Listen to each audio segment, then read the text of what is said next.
And we don't want to keep you all day, so I know you got housework to do, go to grocery store, go shopping. I'm not sure about shopping. Laundry, yeah, more like it. Oh, no, never. And let me just say that Dr. Steve Eubin had to leave, but the superintendent, the current superintendent of East High School has joined us, Dr. Sean Nelms, and so he will be able to answer some questions. So do we have everybody here? We're missing one person? Okay, and they're on their way. She's coming.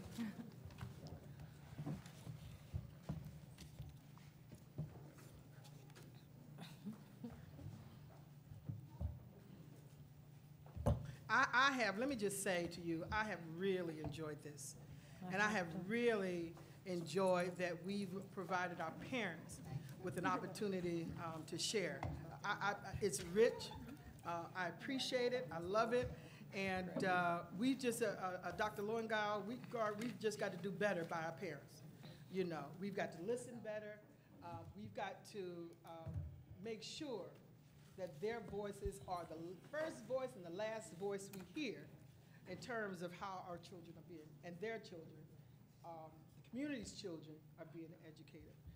So thank you. So I've asked them to come back up because let me just start with, there were some questions that were being asked, and I want the panelists to respond to some of those questions. So you all could take it in whichever order that you'd like to take it. I know Principal Jackson, you had some comments to make, and Dr. O'Toole, you had some comments to make. So if you, Commissioner Adams, so if you'd like to respond to the questions that you heard, please do. Just responding to the question about the community engagement team and the process we used at School 9 to engage your parents. We sent out robocalls during the summer for the forum. We also provided an opportunity for parents at that forum to sign up for the team. Throughout the school orientations, beginning the school year, we had opportunities for parents to sign up for not only the community engagement team, but PTO and school-based planning team. We run an ongoing request for participants, and we don't hold elections because we feel if you want to be involved, there's an opportunity for you to be involved. And we send out communications in both language. I don't know where that process fell out for Rakai's mother, but we are always open for members and ongoing members on our teams. Let me just ask you that what I suggest is that you follow up on how that process may have broke down, so that we can improve upon that. Is that okay? That's fine. Okay. Are you all okay with that in terms of finding out how that process broke down? Okay. All right. Thank you. Thank you. So when I first started with the school district, I was charged with the discipline process.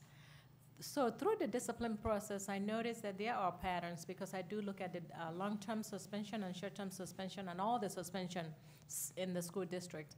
So I noticed that our kids that have been suspended are the kids that are having issues. One of the cases that really struck me was one of the students that was presented for long-term suspension, and they had the hearing. But nobody in the school knew that his father is in jail, and his brother just died. So he was brought in, and I started asking questions. I came to find out that if we want to support him, long-term suspension is not the place for him. He needed support in the school. So I started, as I go through the year last year, and I was over that process, I noticed that we needed more structures and system in place, and that's why that's social emotional. Social emotional is to support students who need support, who are going through some things in their life. So this year, what I have done is I have engaged parents through the public policy. Parents will be getting in touch with you. They will be asking you questions about what kind of social emotional. If your kids is having problem in school or they are having issues, what can you do? What can we do to support? So we will use those information because no matter how we blow it, our Black culture, people of color, we are different when it comes to medicating our kids or when it comes to providing them social emotional support. So we're using that information to create a comprehensive social emotional programs in the schools. That means that we want students who are not doing well, for somebody to be there to have one-on-one counseling, group counseling. We're looking at social workers and counselors. So our social workers and counselors should not be paper pushers. They should be supports for our kids. So we are in the process of developing that subcommittee. And I talked to a parent today, and we are putting people in place to help us build that. How does that look like? We are using all the research, and we're using everything that we know that works. Chicago, Cleveland has a comprehensive program in place, so we're looking to structure something like that. And also, in our schools, we have students who are misbehaving. So what kind of placement or what kind of support do they need? Do they need to still be in that school, or is there a better environment that will better serve them, especially if they're going through something? So those are some of the things we're doing. And I'm open for you to contact me, be in touch with me. If you want to join some of our subcommittee, you're welcome to. Commissioner Adams, did you want to respond? Sure. So I think, summarizing the comments from a lot of people before we broke, the question would be, how is it justified, or how can this be true that things appear and actually are in reality as broken as they are in some situations that some people are encountering? And that question and that concern as a parent is what drove me to agree to run for school board 4 or 5 years ago in the first place. I'm coming as a parent of a child who graduated a couple years ago and 2 little girls. I'm coming directly from that place. How can it be so broken? When you hear the situations that happen, you witness directly, what's going on. On the other side, I hear, people saying, well, there's amazing things going on, and it is true. There are amazing programs going on. There are amazing opportunities. There are schools where every day parents, students, and teachers are working together, and beautiful, beautiful things are happening. So what we have is a discrepancy, right? An unevenness and unfairness and unjustness with distribution of that experience. So, and we hear Dr. Atua, she's a deputy superintendent, high-level leader in this district. I know every single one of my board colleagues, Vice President Elliott included, are very committed to a different vision, to a better vision that every student has an opportunity to experience. In response, when we talk about solutions, I just want to say that we cannot blame teachers. We cannot blame parents when we talk about holding parents accountable. I hear you. I understand what you're saying, that other parents have to be accountable, or that I have to be accountable as a parent. But this, we really have to shift toward, why are some schools able to do this systematically and consistently, and why are we seeing horrible situations encountered in other schools or in other individual relationships and so forth? That's where our responsibility as district leaders comes in. How do we move those resources? How do we support Dr. Atua's vision that she just described, and I saw a lot of heads nodding? How do we move those resources? How do we do that work? My comments were talking about power is only seen after the fact, when we see if the work was done and whether it was significant work. Did we move? Did we shift? And I would add, not just did we shift X, Y, or Z that we were looking at, but did we distribute equity? Any of the panelists want to respond to any of the questions? I do. Valerie? So the overarching narrative that we as a community need to start looking at is, what are we educating our children for?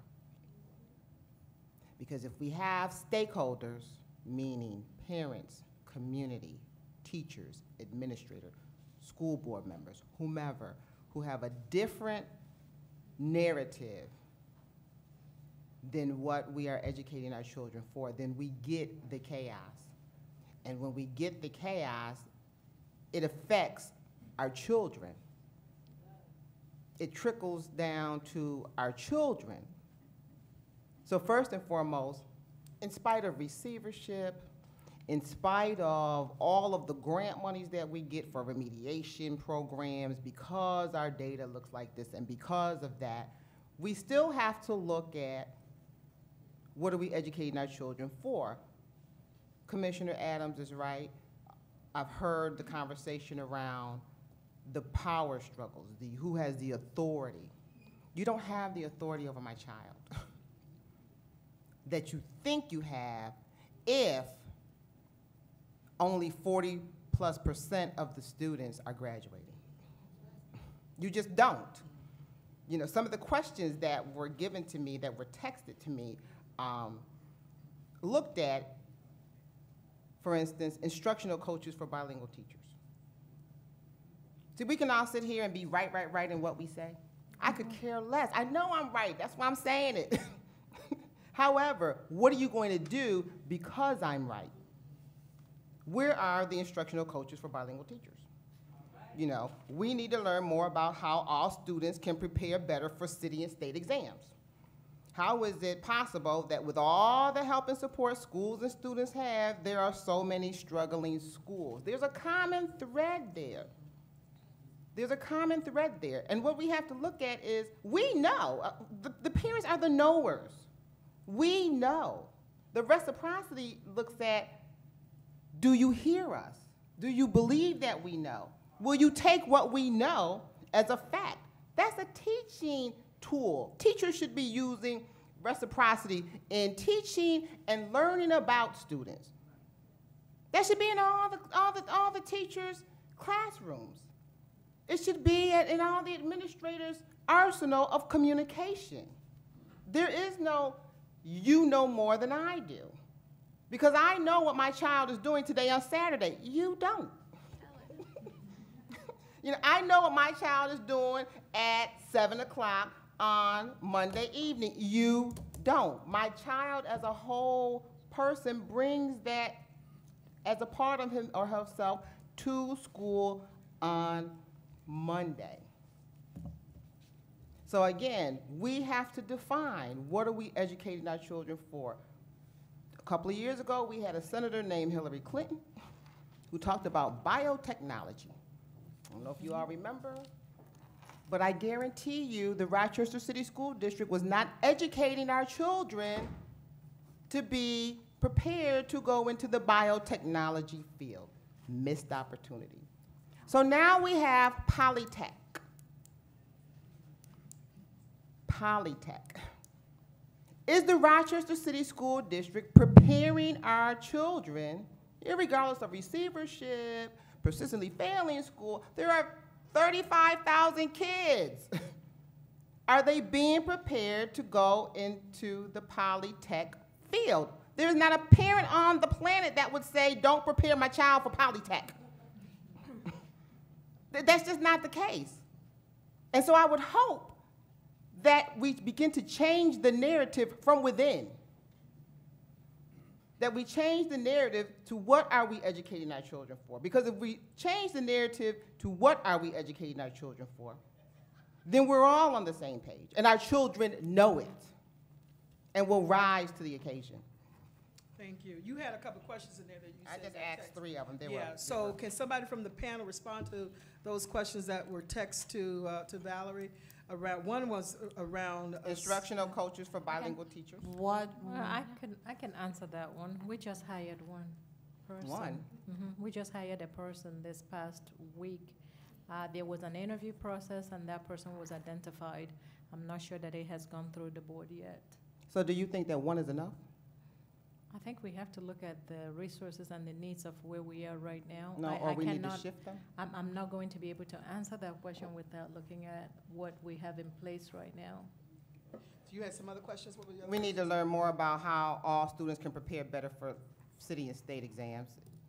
Who does the? That's my department. So we are right now having some classes to prepare students for Regents exams, but I really do think that in order for us to be prepared for Regents, it starts in pre-K. That's where that preparation starts. So we have our reading by third grade program, and we need to make it stronger. Is it where we need to be for it to be? No. But in the high schools right now, there are classes to help students pass the Regents test. That's a bandage. The real solution is at us looking at our curriculum, which I talked about today, early this morning. We have to look at our curriculum, and we have to make sure that it is relevant. And also we have to teach and make sure that we are looking at the developmental stages of students and how they are grasping that curriculum. And we're writing our curriculum with the Teacher Center. We want to develop a comprehensive curriculum that meets the needs of individual students. That's where it starts. I have a question. Yeah, to let piggyback off that. me just interject here. I Yes, wanted ma'am. a post note for the parents. Dr. Atua talked about the Regents exam. The culture in the district is that, pass with a 65. For our kids to be career and college ready, they need to pass with at least an 85. So I want parents to understand that's your level, that you need to be making sure that teachers are teaching so that your children can pass at the 85 percentile, right? Because that's what's going to prepare them to be able to endure a career and also to be prepared for college. I just wanted to make sure I interject And that. also, let me say something also about Regents. Our big issue in this district, as I walk through my first year, was that we are not even looking at the transcript to make sure that students have the courses they need. So this year, at the beginning of the school year, we started an audit. So we're going from high school to high school. We almost completed to make sure that students have the courses to be able to graduate. I can tell you last school year, we have about 8 students who missed 1 credit to graduate. So that is all important. It's very comprehensive and inclusive of where we're trying to go. We know we have a problem, and we're trying to work to fix them.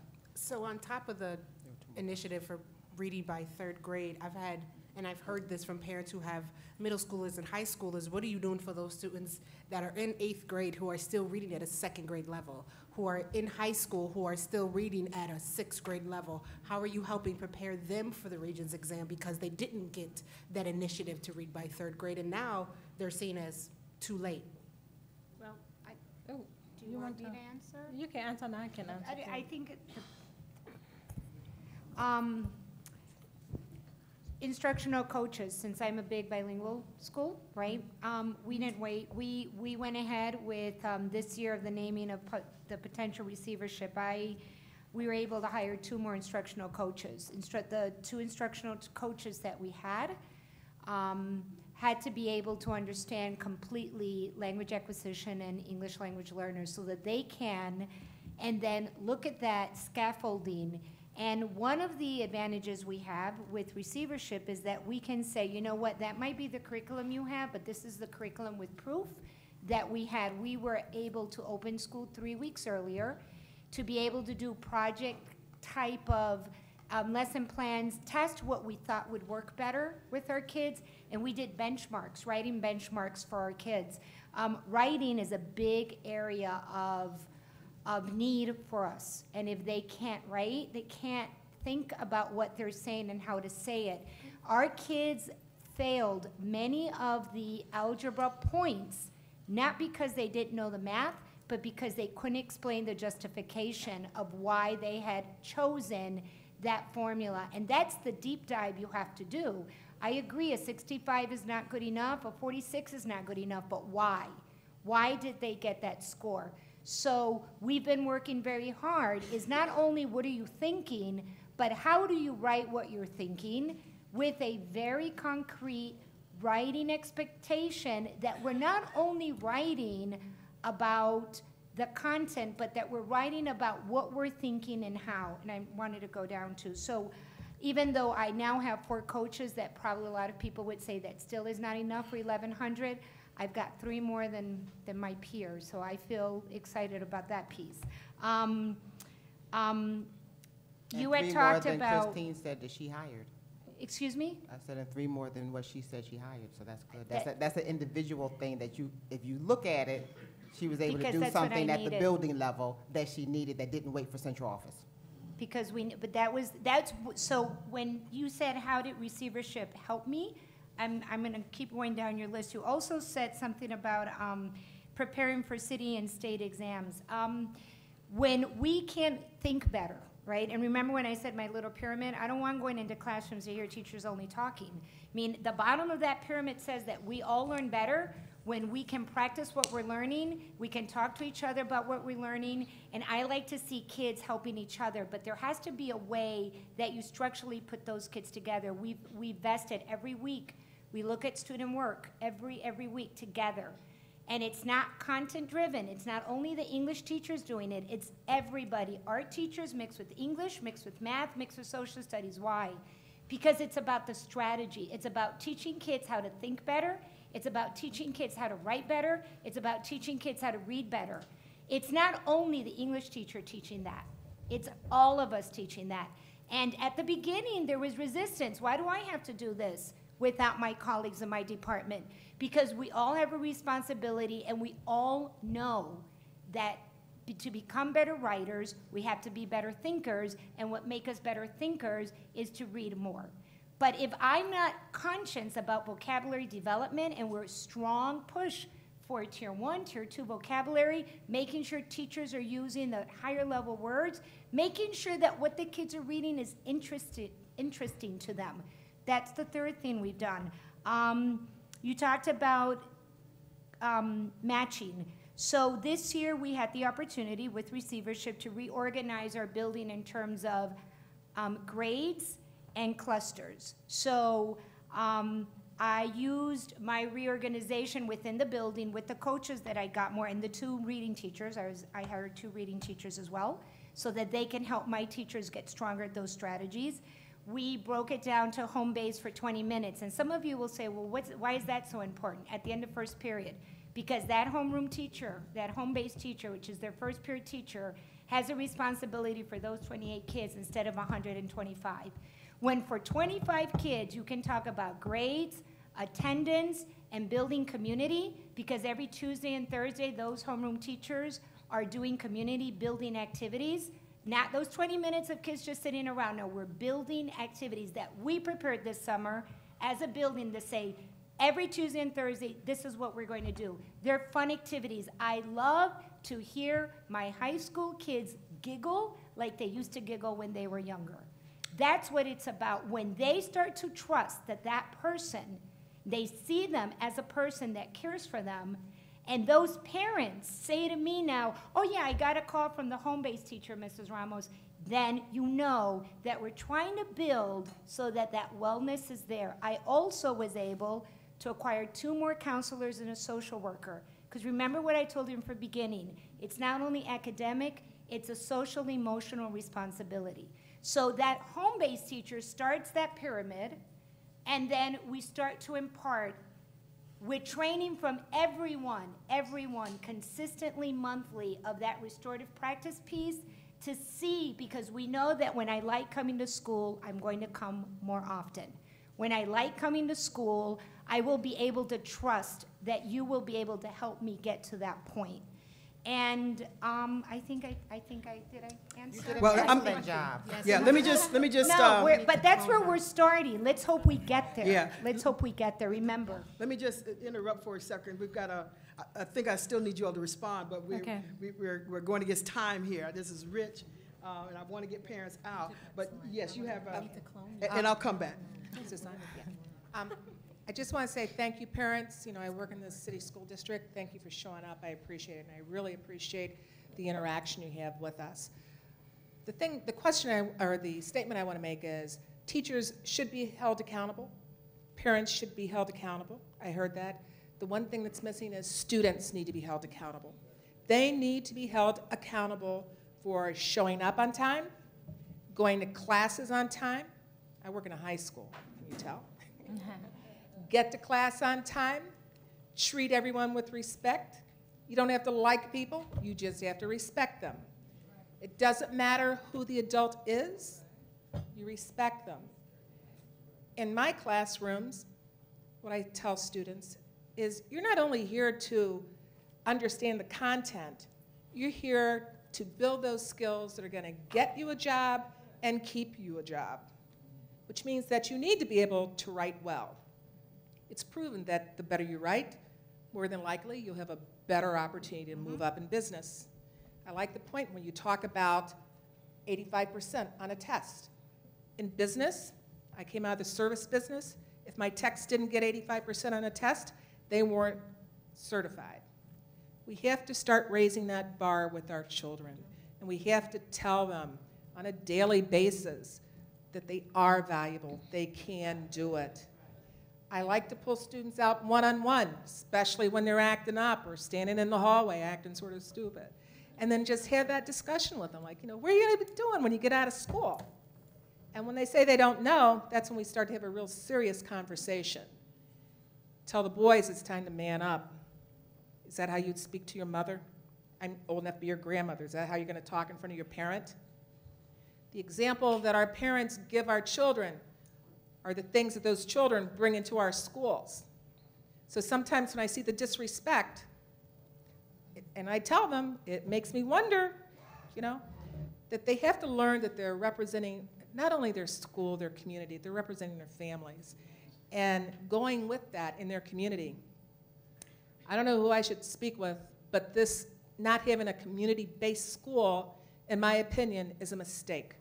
To have a strong community, you need to have a strong school. You know, that's what it revolves around. Perhaps parents can now make it a little bit easier to get to some of these meetings because their kids are in the same neighborhood. When I was thinking about moving, if I would have moved outside of my neighborhood, then I would have taken my kid and gone to Gates instead of living in Shiloh, right? Right. If I'm living in the city and I move across town, my kid's moving from that school to where I moved to because I want to build community. We can't raise children without community. Okay? So we need that. Thank you very much. Let me just also say, don't stop doing what you're doing in our schools because, you know, we tend to think that our students are not listening. They're listening. Just keep telling them. Sometimes they don't know the right way that they're supposed to be. But if you're there to help them, to show them the right way, they will learn the right way. That's just so very important. We got to keep doing it. I know it gets tiring, but we got to keep doing it until that behavior is formed. And this is the one, the one thing too is that we have to start giving students choices. When I address the behavior, I say, here's your choice. And you give them the power to make that choice with the understanding of the consequences. If children don't have guidelines and understand the consequences, they will never be thinking and making wise decisions and choices. We need to have consistency in our school across the district about consequences, positive and negative. But they need to know it. I mean, do you make a decision not knowing the consequences? Think about your child. Thank you.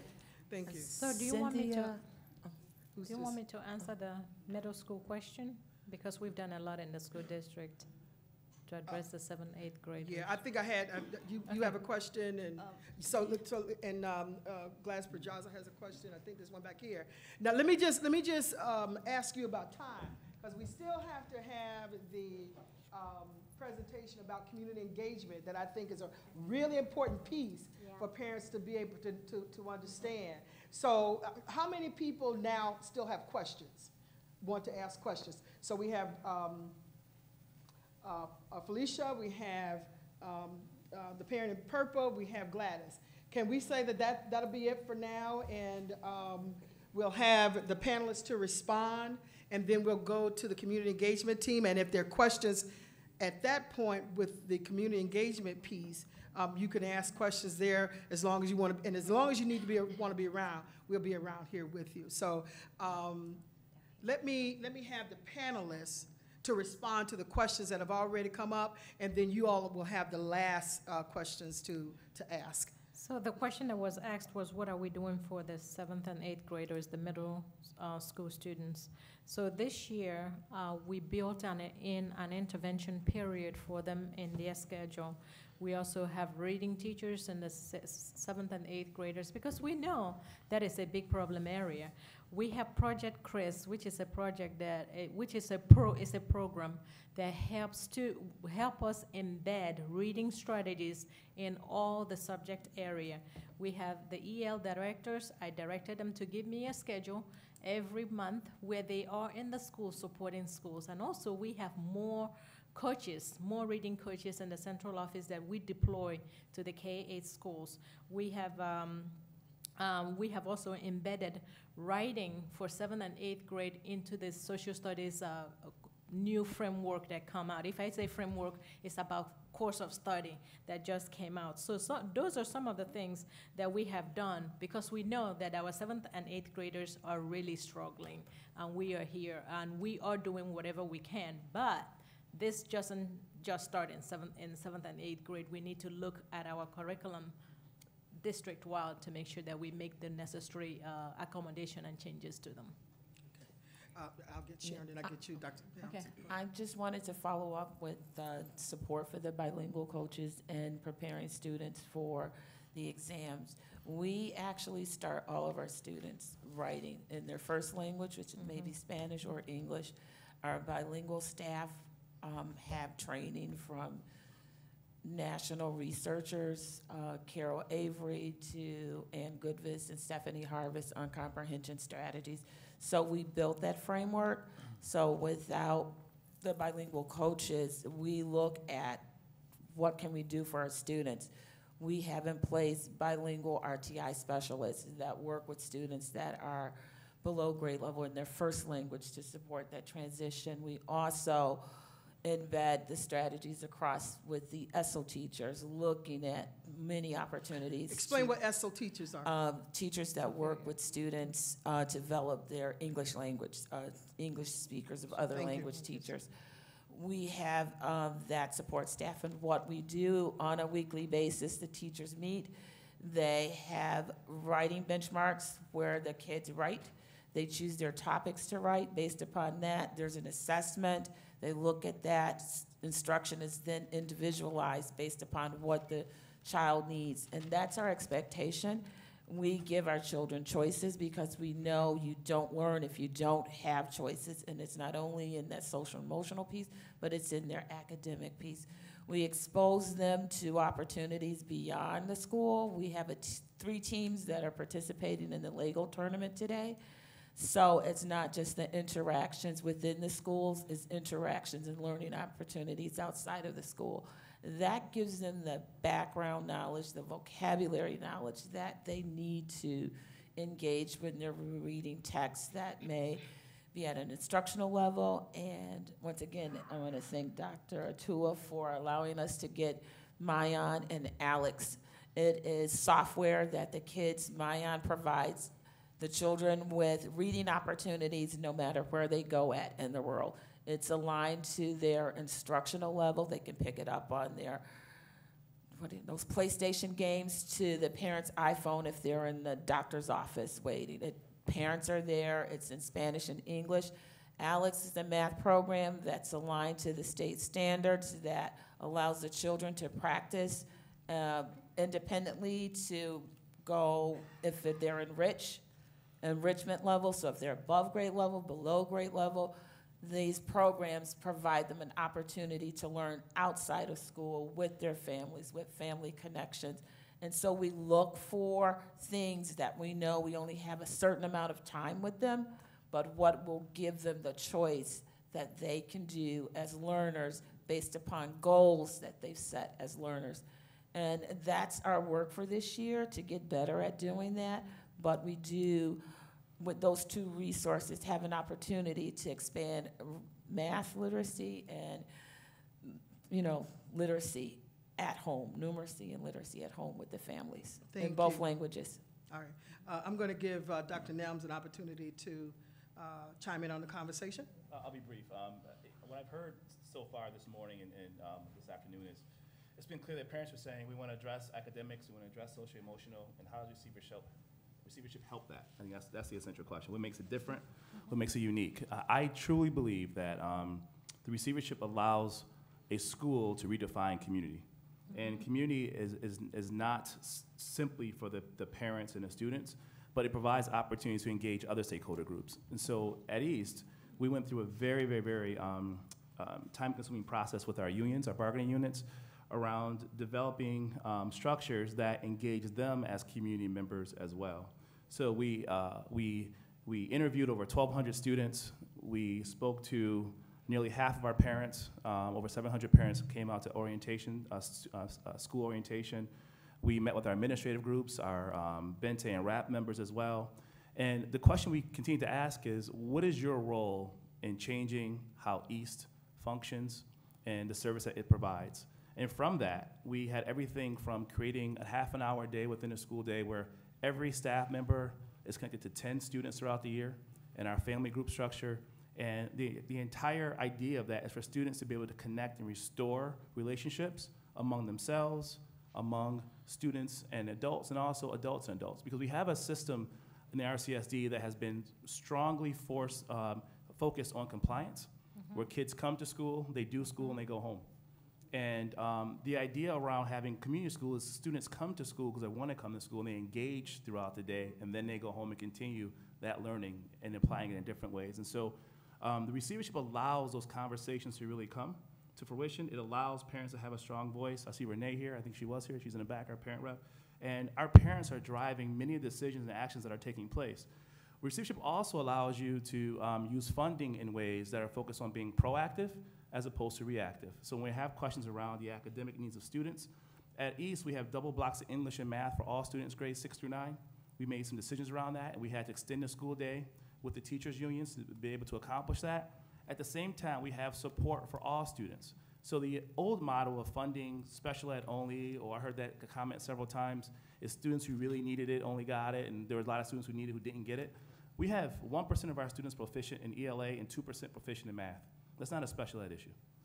All right, so we embedded within the day support opportunities for every student for 72 minutes. Some kids get that 3 times a day just for literacy and numeracy catch up. We also use that time to support students who are socially emotional. So this year we have 11 counselors and 7 social workers deeply invested in trying to address some of the needs of our students. So I want to just say, I want to talk about receivership and not defend what we've done or not done, but I would say receivership allows parents and our staff and our different bargaining units to really redefine what community schooling looks like and then fund it adequately and create a multi-year plan for monitoring its progress. And that's the power of receivership. Is it a perfect model? Absolutely not. But I can tell you in all my years of education, this particular legislation allows for local control and local ownership of the work if the community, how we define that, steps up and implements that plan accordingly. So the pressure is on us.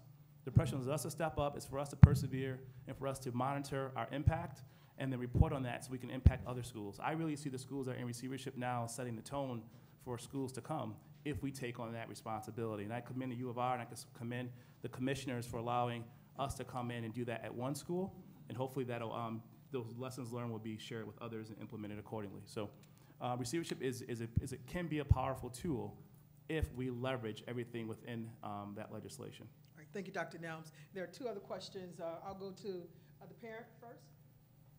Okay, I think one of my questions has been partially answered with the ALICE program. Is that www.alice.org? What is that? And also with the Common Core, where the teachers were struggling, having a problem with trying to teach the kids part of this curriculum, and then the parents struggling as well, and nobody knowing what the hell to do on some of the things, and some of the grades was low a few years ago, and now, you know, I guess they're trying to get in the swing of things, but is there, because I spent a lot of research time looking for websites and you know, educational websites to help the children, you know, not just my child, but other people's children, you know, and it was hard and difficult, and because some of them will kick you out after you get a couple of worksheets, free worksheets, you know, kick you right out of the system. And I know they have the Rochester City School District. It wasn't user-friendly for me. I don't know about anybody else. It's not.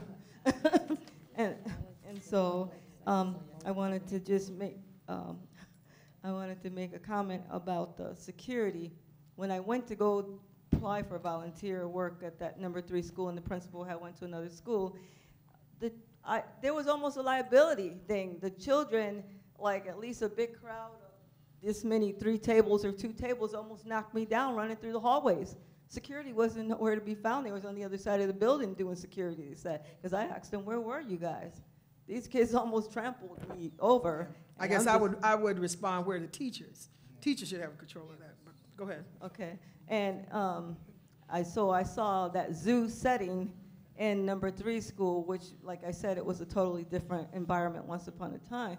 Then at Charlotte, before my daughter graduated, and she only had 1 more credit, but she wasn't willing to wait that next semester for that 1 credit for the Regents exam. She regret not listening to me later and getting the general diploma, but, you know, it's stuff like that that they have to address the security there. I'm sure they probably still have those problems. They were having sex in the school during the school session. And so I'm wondering if that's what was happening at East High School with them having the highest STD and pregnancy rate in the district.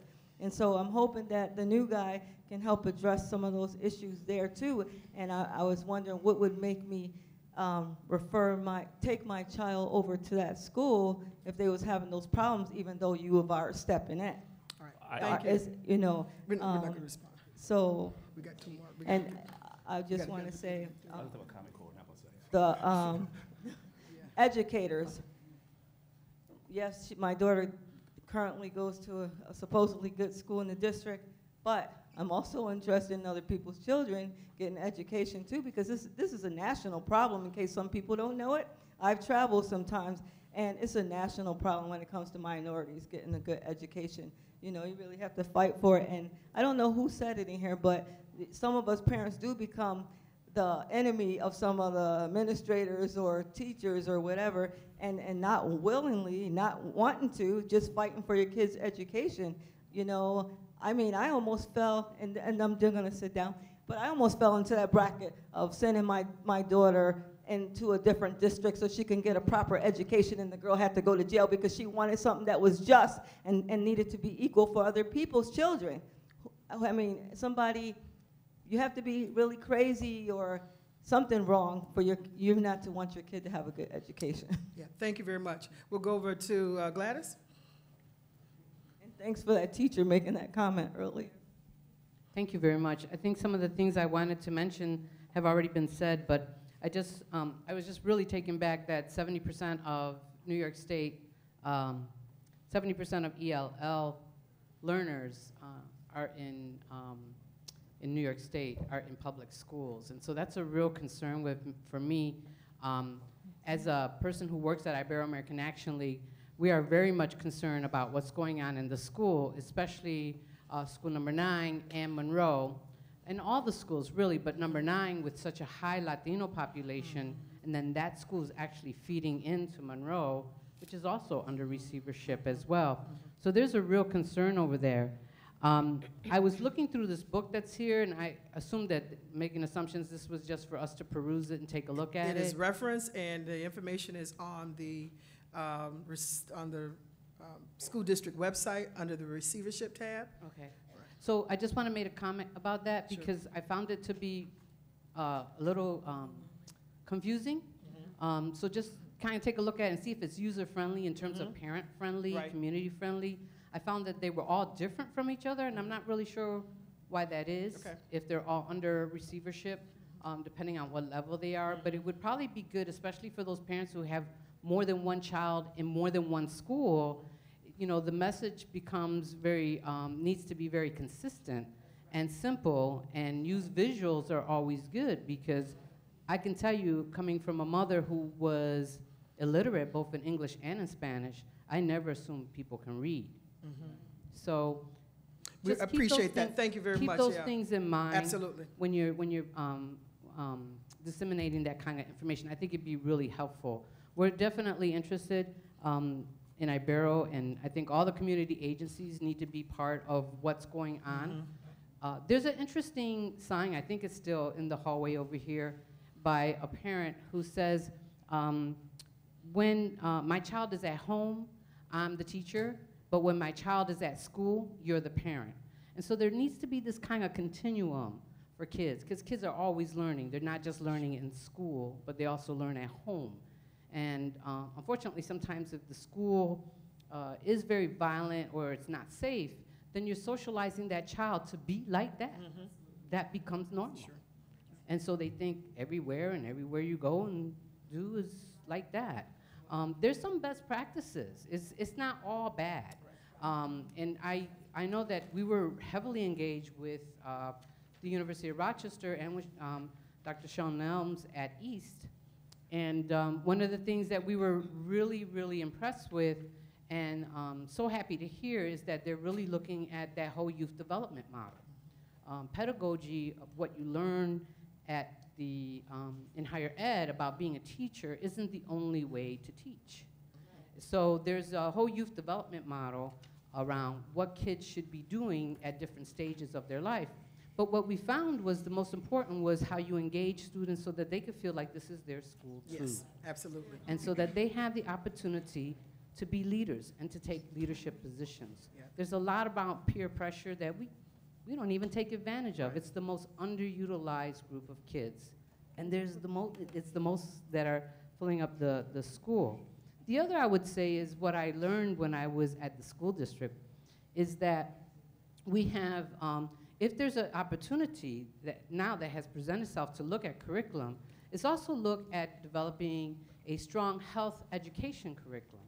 Because we have English and we have math and we have social studies and we have science. And all of them are very important. None of them are more important than the other. They all have to go together. But there's a part about emotional intelligence that has to also be developed. And just, you know, I'm from Sile Street, so, you know, one of the things we have to think about is how do you address when people feel like their lives are in danger? How do you deal with fear? How do you deal with conflict? How do you deal with pain? How do you deal with sadness? How do you deal with trauma? You know, how do you know what a healthy relationship even looks like? So, you know, looking at a health education curriculum to enhance some of the other curriculums which would help with that whole social emotional part as well. So making it more rich, engaging for everybody really means that the people who are in the schools right now are gonna have to look at it through different lenses, which means you're gonna have to let your guard down and let other people come in and be part of the solution, because we've all wanted to be part of the solution. And yes, there's some mistrust, and so we have to work on that. But I know, just me personally, and I know as part of my agency, we're not giving up. Thank you, Gladys. And one last question with Felicia, Miss Felicia Florence. I just want to add to hers. Are there any minority educators being hired in the district? I think we need more of that. We're working on that. We're working on that. If you can give her the mic. That's a strong issue for me. Good afternoon, everyone. As you can tell, I probably don't need this mic. I am a retired teacher, and I should say educator, because I left the classroom, went into a quasi-admin position in special ed that, you know, to say, you and I have had a number of conversations, the gross injustice that goes on in special education. That said, I wanted to share a couple of things. And the best place for me to start is at readiness.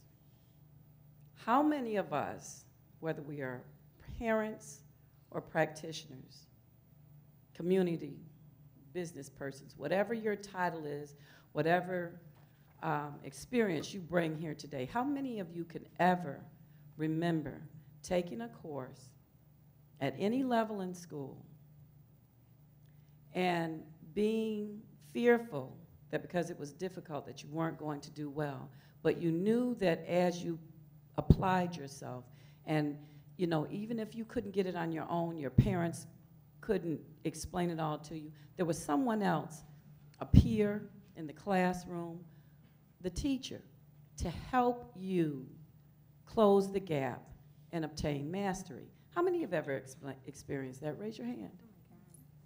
Okay, so then that means the rest of you are geniuses, which I seriously doubt. And I will say that not to be offensive, but because when you look at the gross inequity that goes on in this district, fair is not equal.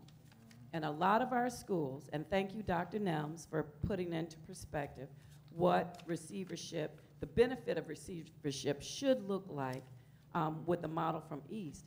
But before we got into issues around receivership, because of my long history as a parent of 4 children that came through this district, as a parent volunteer many years before I became a practitioner, we have a long history of successful schools in this district.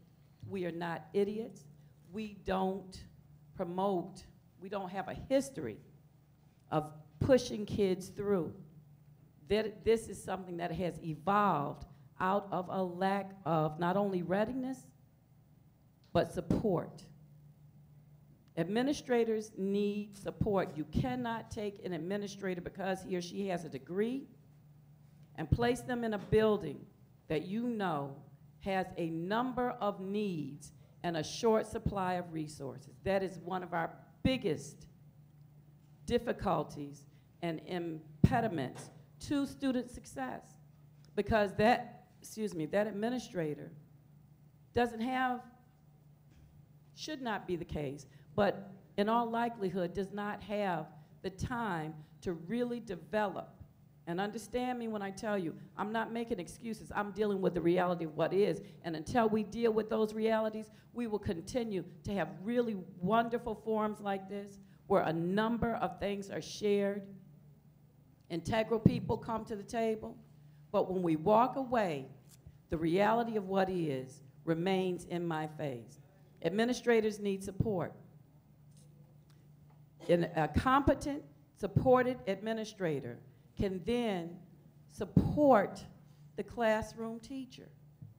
Classroom teachers need support. Yes, we can be competently prepared, book smart, but when you get in a classroom and you meet real needs, and you know, one of the scenarios that sticks in my mind right now is a young lady that removed her child from the classroom here.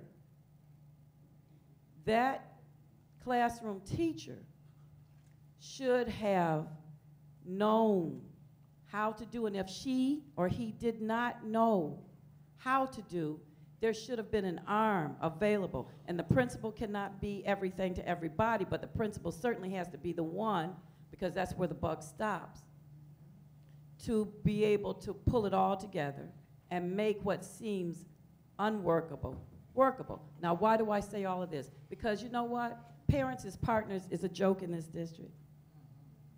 It used to be real. I am a Samuel McCree and DeLeon McEwen disciple for integral parent involvement. Don't set up parent engagement and then handicap them to do what it is that they need to do. A lot of information you're saying went out to parents. I guarantee you, had it gone out like it was expected to have gone out, Yes, ma'am. I've seen it. I've seen Sam McCree, and I was one of them, call us down to central office with an alpha listing, and we come down and we pack central office board meetings for issues that are specific to the success of children and our teachers and administrators.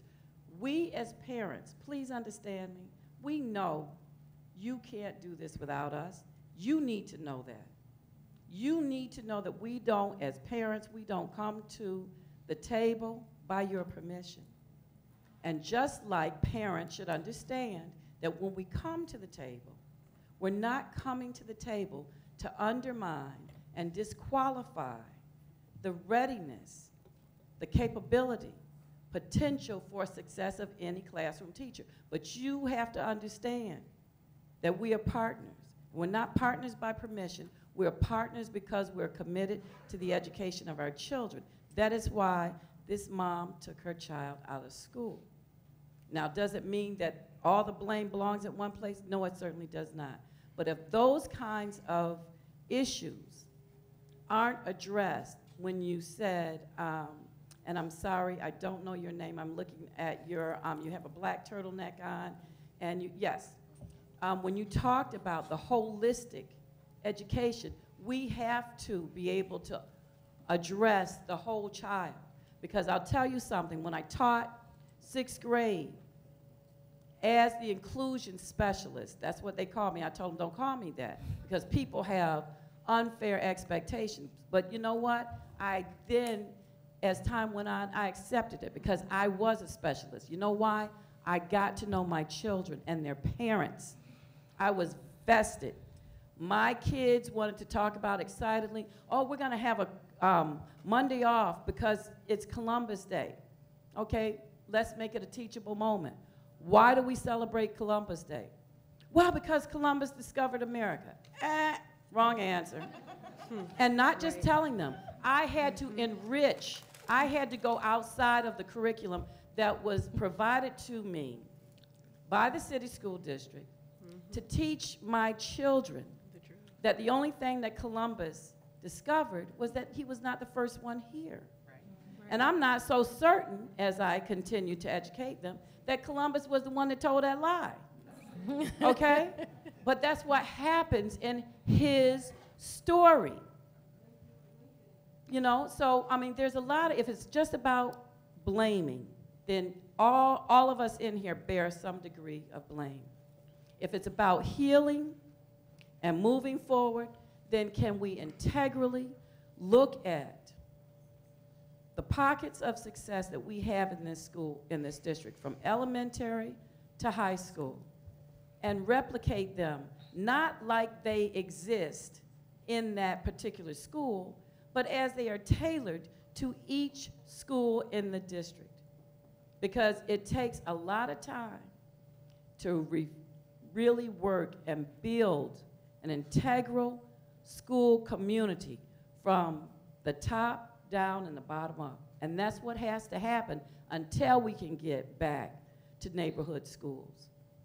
We need that kind of commitment from not only this table of esteemed individuals and our wonderful moderator, but everybody in this audience, because that's what it's going to take. If none of us are willing to push up our sleeves and do the work, and for God's sake, stop asking us to come to the table and do the work, and good work is done, and then it's put on a shelf somewhere. Because that's the other thing that has happened in this district. So I would hope that this would be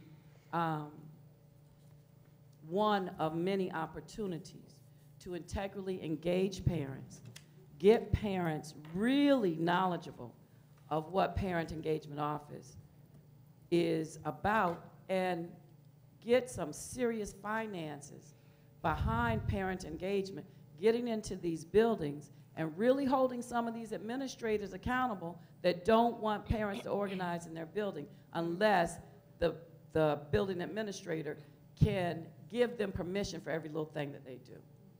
Thank you. Thank you. Thank you. It's been so rich. I'm going to ask Michelle Alberti to come, because I think we need to, if you give us a few more minutes, to listen about the community engagement team, because this is where you as parents and you as community have an opportunity to participate. And as we've said earlier, the state has regulated that this community engagement team piece is a significant part of the redesign of each one of those schools that are in receivership. So I'm going to ask Michelle Alberti to come. And I just want to, Michelle, said is expecting with twins. So just want to congratulate her on that. Michelle? Cynthia, can you at least start this part with whether or not the quarterly report that was due on the community engagement team activity October 30th has been received? Yeah. She can answer that. Yes. So all community engagement team plans with the feedback as part of the quarterly report were sent to the state. They were all due October 30th to the state. The state sent us an email actually the day before stating that they were not going to take the reports and use them this quarter, that we could just use the plans as they were. but we chose as a district, and Sean and his team at East agreed that so much effort went into the plans that we submitted them regardless to the state, and all of those were submitted. So is there somewhere where the public could actually have access to the report? Absolutely. So those actually, we're working with our team in communications, and Tom left. I'm going to show at the very end the link to where everything is, including the list of community engagement team members that are currently existing, so that everybody has those resources. Thank you. Yep. Okay, so thank you so much for bearing with us today. I'm very excited to be here. I'm very thankful to Vice President Elliott for inviting me. Oh, no, you're all supposed to stay. Oh. No, they can't see if we stay. Oh, okay. Yeah, we'll answer from our chairs. Okay. So you've had the opportunity today to hear a lot about community engagement teams, and I want to give you the opportunity to hear kind of in a simpler form of language what that means for you and how you can still get involved, because it doesn't mean that your hands are tied and you can no longer participate. There's just a lot that happened really fast because, as Jennifer mentioned, the deadlines for things were very tight, and we're still working with deadlines that are pushed on us, and we want to engage people as much as possible into those. Todd, you can switch to the next slide. So the purpose of the community engagement team, it started off this summer. We had to have public hearings for every single receivership school. From the date that we received that communication, we had 30 days to host 14 receivership hearings. The deadline for those was to be August 10th. So we had community engagement teams that weren't quite formed yet at that point, because it's very difficult to get buy-in and for people to understand what the commitment is of community members in a team moving forward. So schools sent out, the district actually sent out communications in several languages, letters, there were news blitzes, it was all over the media, inviting people to the public forum. And in that forum, schools presented, and what you see in the binder are the presentations that those schools presented, kind of to give an overview of what the school is about. Staff members and family members that were able to participate collected that feedback during that meeting, and then they also had opportunity. Each school has a website, or an email address, that people who could not attend the forum or people who wanted to contribute feedback moving forward could use that email address without being able to get right in front of the team. So the purpose of the CET was then to take input and collect input throughout and provide feedback on that input and to create recommendations on the school's plan that was going to be implemented. They also have to provide periodic feedback on that plan. So that periodic feedback comes in the form of those quarterly reports. The quarterly reports we'll talk about in a second. Todd, you can move forward. So it's very specific in the regulations of who needs to be on the community engagement team. So members of the community engagement team must be building administrators. The principal is the chair of the community engagement team. Teachers, parents, and students, and community members. The team cannot, so a lot of you have heard about a team called school-based planning team. The team cannot be the exact same team. The team can duplicate. Some teachers or parents can be on both teams, but they can't be the same team. So a school can't get away with saying, I have a team functioning, and that's their school-based. They have to have an additional team. They have to have this community engagement team that's purpose is solely looking at the implementation and the progress monitoring of that plan and the school's receivership status. Todd, you can move ahead. I didn't realize how far away the screen would be, so I'm sorry if you can't read all of that, but it will be posted on our website also. So as I mentioned, the principal is the chair of the community engagement team. They have the right to choose other administrators, so some of our schools have vice principals or even their school case on their team. Their case is the person in charge of special education for their school. Teachers, so we had to work very closely with our administrative and teachers unions in this process. The regulations were very, very specific, stating that we had to use the same methods that we choose teachers and parents as we do for school-based planning team.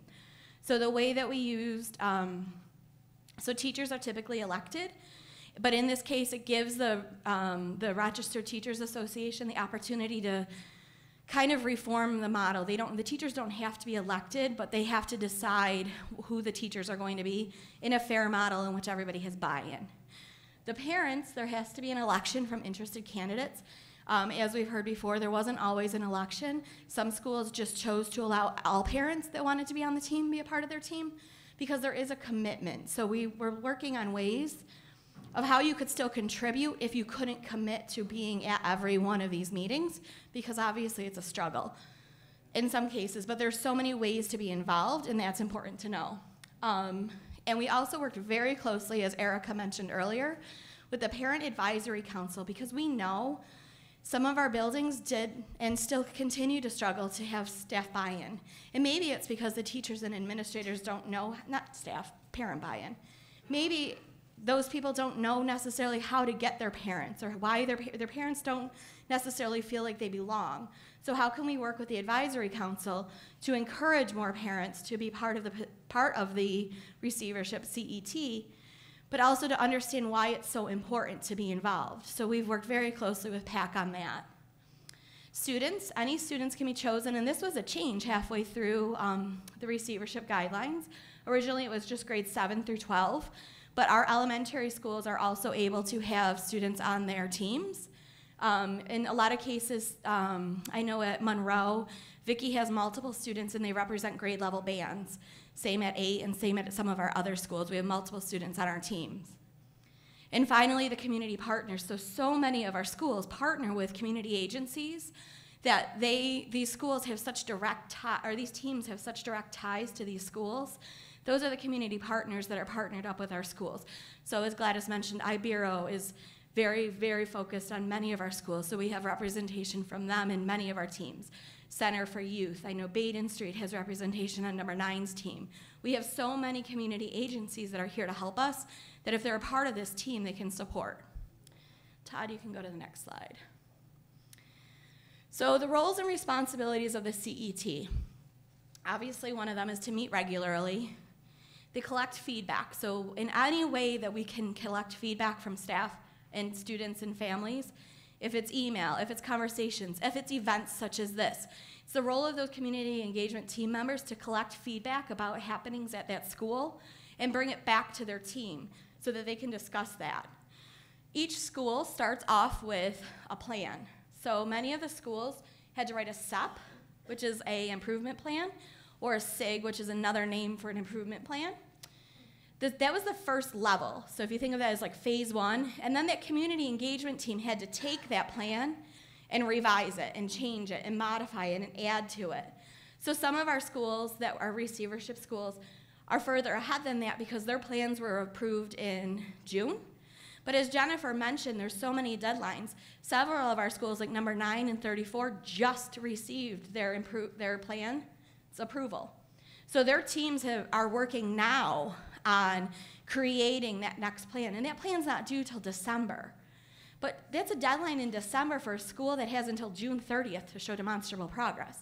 So these are the deadlines Jennifer was speaking about, and it's our role to really support those teams in creating those plans and implementing those progresses, right?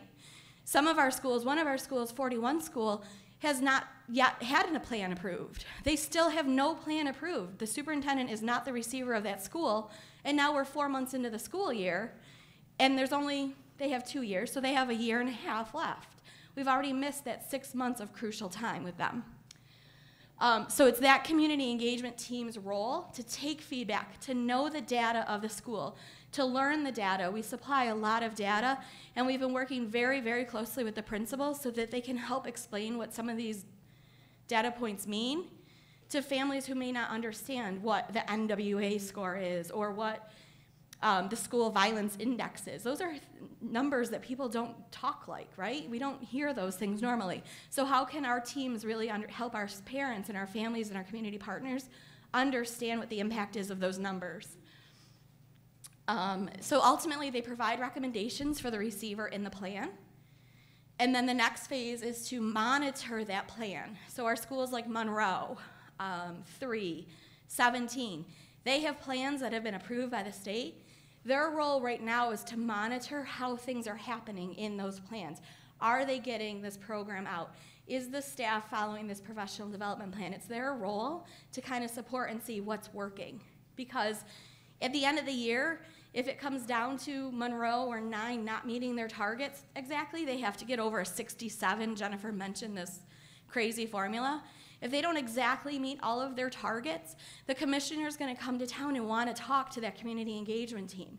So it's so important for the community engagement team to know what's happening in the building and to see how things are being implemented so that we can have a true understanding of where the school is at the end of the school year. And finally, like we mentioned, another component is to provide feedback on those quarterly reports that are due to the state. Like we mentioned, the state said at the last minute they weren't going to review the reports in October, but we put so much time and effort. Our community engagement teams worked on those for a week and a half, 2 weeks solid to understand the data, to provide feedback, and then to be told they weren't going to accept them, they didn't need them, we still sent them because we still need to know where our schools are at. I think you can go to the next slide. Okay, you can't read that at all because I can't read that. Todd, are you able to click on, so there's 2 links on this page, and when it's posted on the website, you can see it. One of them is the RCSD receivership webpage, and the other is the state ed receivership webpage. So Todd just clicked on the top one, which is the Rochester City School District receivership page. On this page, Todd, if you could scroll down a little bit.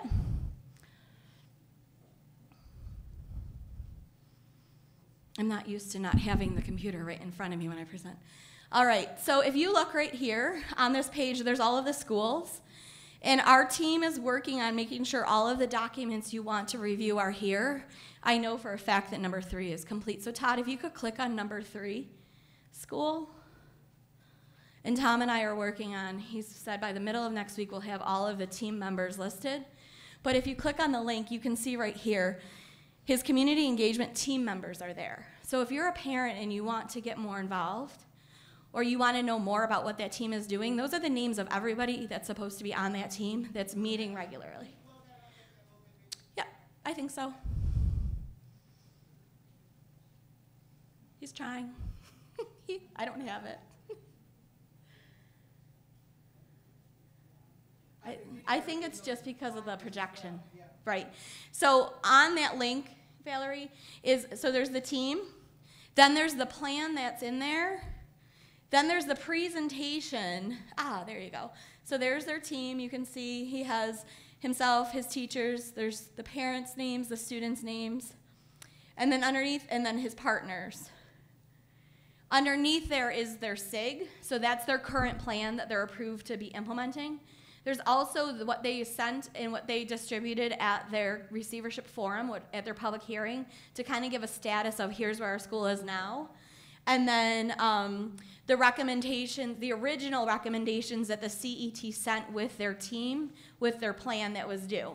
Now keep in mind, there are several schools whose plans are not due till December. Those would be schools number 9, 34, 8, 40, 41, we don't know when that deadline will be, 44, and Northeast. So those plans won't be up here because those plans aren't due until December. Okay? So I think that I tried to get that in a language that was easier to understand. I don't know if you have specific questions right now, but ultimately this is the page that you can go to find the names of your team, and also reach out to your principals. Your principals are obviously needing to talk to you. They want to talk to you. In some cases, their hands are full and they don't know how to do it, so let's help them, and they need to help you at the same time. I can answer questions. Felicia, is it? Yes. Yep. What is the difference between SET team and school-based planning? Okay, great question. The school-based planning team is the voting body. The community engagement team has no right to vote on anything being implemented into the school. It's their recommendations. So that's why we recommend some duplication in team members so that your school-based planning team, Vicki can help because I know she follows this model. Their school-based planning team is the voting body that determines instructional focus. Vic, did you want to add? And in addition, my school-based doesn't have agencies on it, but my community engagement team does. So every agency that's in my building is part of my community engagement team. Like Hillside and Ibero and Center for Youth and Gandhi Institute. it's an opportunity, now that you've learned this, I know that Michelle went pretty quickly on that, but those of you whose children are in schools that are in receivership, please talk to the please talk to the principals and the other staff about that. If you have additional information that you'd like to have addressed, the school board members are available. I am available. We're going to end it now. I want to thank everybody for coming out. I'm telling you, this was just an entirely rich program. Dr. Loengard, you heard it. You heard some of the frustrations that our parents are experiencing. So I'm looking forward to us helping to address those kinds of issues. I want to make just one announcement. I chair the Community Intergovernmental Relations Committee. We're going to be viewing the video that the police officer slammed the student. And so you're welcome to come out. That date of that has not been set yet, but that's going to be in December. So just, keep your eyes and ears open for the meetings for the Community Intergovernmental Relations Committee. We're going to have that conversation down at the district about that. And just let me thank you all for coming out and spending all of this time out here. Of course, we know that your children and our children are worth it. And so I want to thank you that, most of you stayed. I know it's past the time, but thank you so very much. Really do appreciate it. I want to thank our custodial staff also. They're supposed to be out at 3. So for those of you who could stay around and help us break down this stuff to support our custodial staff, if you could stay around, I really would appreciate it. Thank you so very much for coming. If you have any questions or anything, please reach out to us. Thank you so much for being here.